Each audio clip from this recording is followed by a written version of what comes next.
Kota Sinema. Julukan ini rasanya tepat sekali disematkan pada Jakarta ya.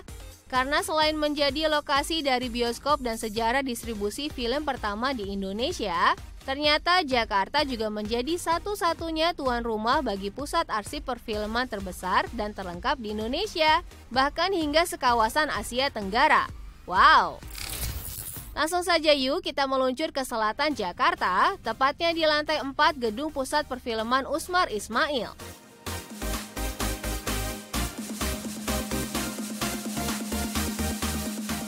Selamat datang di Sinematik Indonesia, lembaga arsip dan studi film yang menyimpan lebih dari 2.700 koleksi film dengan komposisi mayoritas film karya sineas Indonesia dan beberapa film dokumenter dari berbagai negara.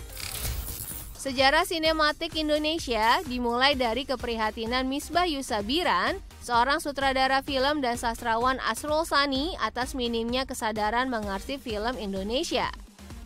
Menurut keduanya, di masa itu banyak koleksi film Indonesia yang tercecer, rusak, dan hilang. Sehingga untuk menyelamatkan sejarah perfilman, Indonesia harus membuat satu lembaga pengarsipan film seperti di negeri Belanda dan Perancis, yaitu Sinematik Prancis. Perjuangan keras Misbah dan Asrul Sani akhirnya berbuah manis. Pada 1975, Sinematik Indonesia resmi berdiri. Menurut buku Katalog Film Indonesia 1926 sampai 1995 karya J.B. Kristanto, perjalanan film Indonesia dimulai sejak Lutung Kasarung, film pertama diproduksi pada 1926. Tapi sayangnya karena materi film rusak atau tidak ditemukan, hingga saat ini jejaknya hanya bisa terlacak dari potongan artikel di koran. Kini, Sinematik memiliki arsip Tipat Kai Kawin yang diproduksi pada 1935 sebagai film tertua di Indonesia. Kabar baiknya, film ini sudah bisa dinikmati karena proses didigitalisasi loh anak Jakarta.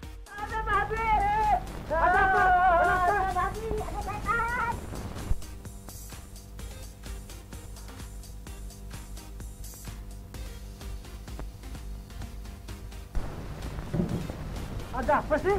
Babi, mana dia? Mulai jadi lu sudah jadi gila. Kagak ada apa-apa lu bikin orang kaget.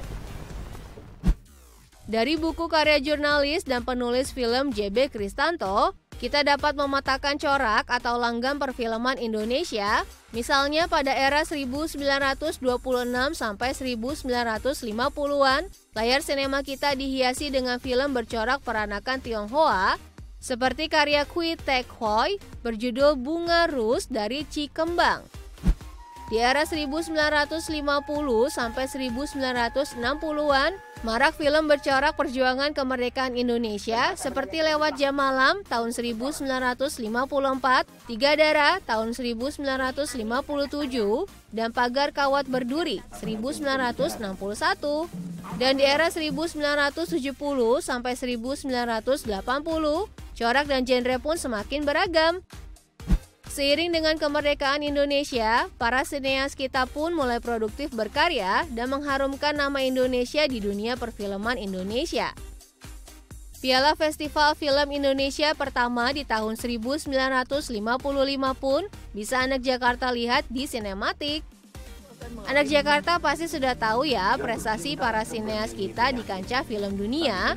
Yang terbaru adalah penghargaan diraih dari Golden Leopard Locarno Film Festival untuk film seperti Dendam Rindu Harus Dibayar Tuntas karya Edwin. Aku tak bisa menjadi kekasihmu. Kau tak akan mengerti. Platform Prize Toronto International Film Festival untuk film karya Camilla Andini lewat karya berjudul Yuni, dan sederet prestasi mengagumkan lainnya. Percaya deh Karin. Eman, nilai-nilai siraku bagus. Selain itu, anak Jakarta juga bisa melihat dokumentasi arsip film dalam bentuk audio visual. Tapi juga buku kajian film, naskah skenario film, bioskop mini, poster film manual yang dilukis tangan, kertas pamflet promosi film, dan seperangkat alat perekam dan pemutar film jadul. Melihat semua koleksi ini rasanya seperti masuk ke dalam mesin waktu saja ya.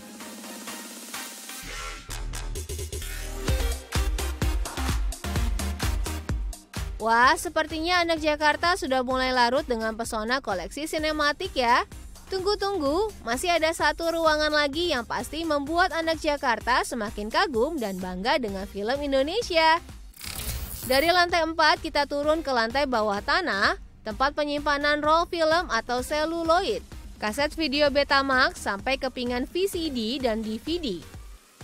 Anak Jakarta, ternyata untuk merawat semua piranti materi film itu tidak mudah.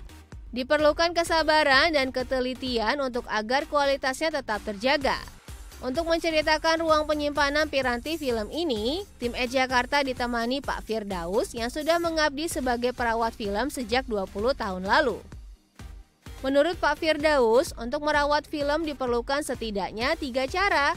Pertama, temperatur suhu harus di angka 10 derajat Celcius. Kedua, semua arsip piranti film ada di dalam ruangan kedap udara dan cahaya. Wajar sekali perawatannya harus dijaga ya anak Jakarta, karena banyak sekali roll film yang sudah berusia lebih dari 50 tahun. Dan ketiga, setiap film akan secara bergantian dibersihkan dengan alat pembersih atau diputar secara perlahan di alat pemutar khusus. Tadi kita sudah melihat ya karya film yang sudah didigitalisasi. Nah, sekarang anak Jakarta bisa melihat teman-teman pegiat film yang sedang melakukan proses digitalisasi. Inilah proses dibalik digitalisasi film. Perlu ketelitian dan kesabaran ekstra untuk melihat satu persatu frame klise film, menambal dan merekatkannya jika ada yang rusak atau terpotong. Menurut Pak Firdaus, para pegiat film ini tidak selalu berasal dari kampus perfilman loh anak Jakarta. Siapapun bisa mendaftar menjadi relawan, asal tekun dan mau belajar dari A sampai Z prosesnya. Semoga perjuangan Misbah Yusabiran dan Asrul Sani terus dijaga regenerasi sineas dan pegiat perfilman Indonesia ya anak Jakarta. Anak Jakarta juga bisa ikut ambil bagian dari perjalanan film Indonesia loh. Yuk mulai berkarya.